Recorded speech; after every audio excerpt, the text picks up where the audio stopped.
Fatoração. A fatoração, a gente vai decompor o número em números primos, tá? Nós vamos usar no cálculo da radiciação. Duas coisas que a gente precisa saber para decompor um número. Primeiro, saber quando ele é um número ímpar ou um número par e reconhecer também um número primo. Primeiro, quem são os números ímpares? São os números que terminam com os algarismos 1, 3, 5, 7 ou 9. Exemplo, 225, ele vai terminar com 5, então ele é um número ímpar. 8.703, ele termina com algarismo 3, então ele também é um número ímpar. 447, ele termina com algarismo 7, então ele também é um número ímpar. Os números pares, eles vão terminar com os algarismos 0, 2, 4, 6 ou 8. Exemplo, 570, terminou com algarismo 0, então ele é um número par. 744, terminou com algarismo 4, então ele é um número par. 7.992, terminou com algarismo 2, então também ele é um número par. Então, recapitulando, terminou com os algarismos 1, 3, 5, 7 e 9, são números ímpares. Terminou com os algarismos 0, 2, 4, 6 ou 8, é um número par. O segundo passo para a gente, de fato, entrar na decomposição dos números ou fatoração, como queira, a gente precisa entender o que é um número primo, tá? Os números primos, eles vão ter exatamente 2 divisores, tá? Então, não pode ter menos e nem mais.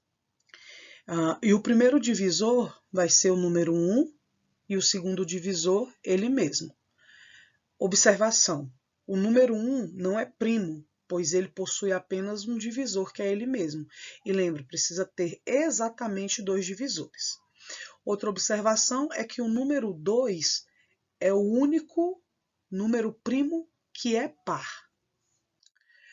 Eu listei aqui, é o que vocês têm no caderno de vocês, os números primos no intervalo de 1 até o 100, tá?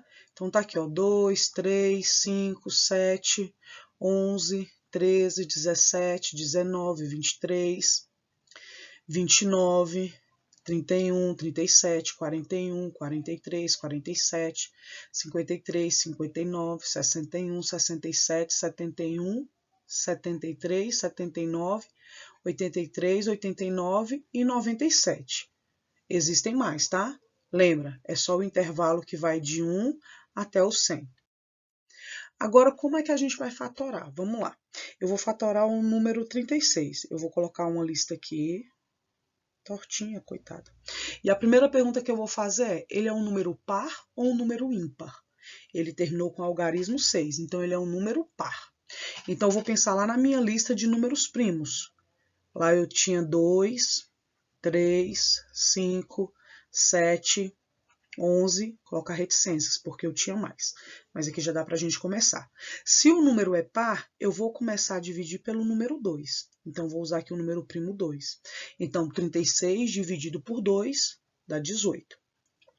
O 18 ainda é um número par. Então, continuo dividindo por 2. 18 dividido por 2, 9. Veja, o 9 não é um número par, é um número ímpar. Então, eu vou pensar, não quer dizer que eu vá usar, tá? Mas eu vou pensar no próximo número primo, que é o 3. Para ele ser divisível por 3, ele precisa ser múltiplo de 3. E, de fato, o 9 é múltiplo de 3. Então, eu vou dividir por 3. 9 dividido por 3 dá 3, e o 3 só é divisível por ele mesmo. Então, 3 dividido por 3 dá 1.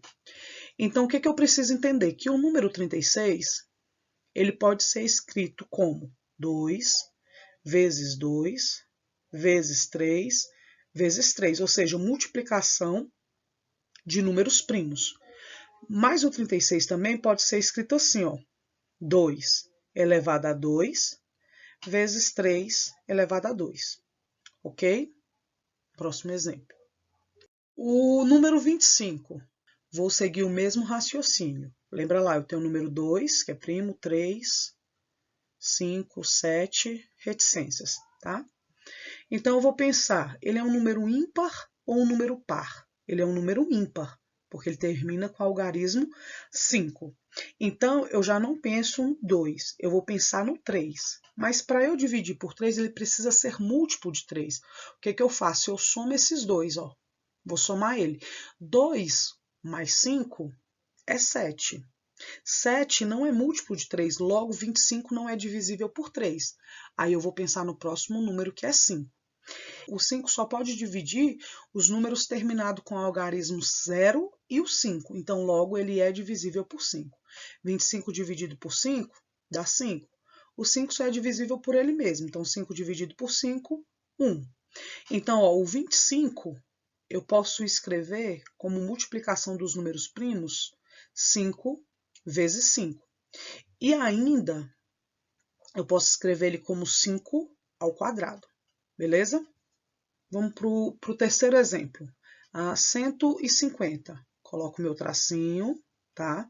Vou pensar nos números primos, 2, 3, 5, 7, 11, reticências, tá?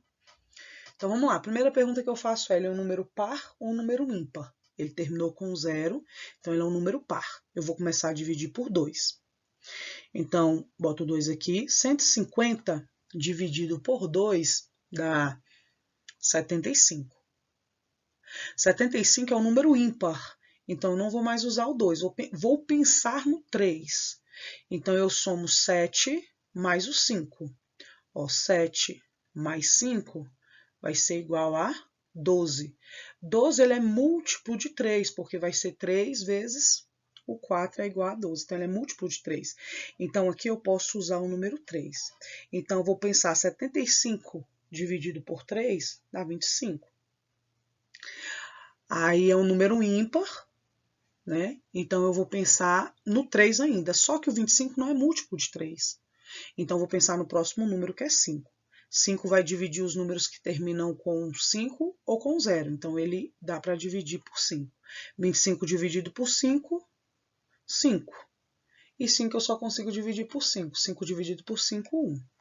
Então, o número 150 eu consigo escrever como 2 vezes 3 vezes 5 vezes 5. Mas eu também posso escrever ele como 2 vezes 3 vezes 5 ao quadrado. Muito importante saber isso aqui, tá bom?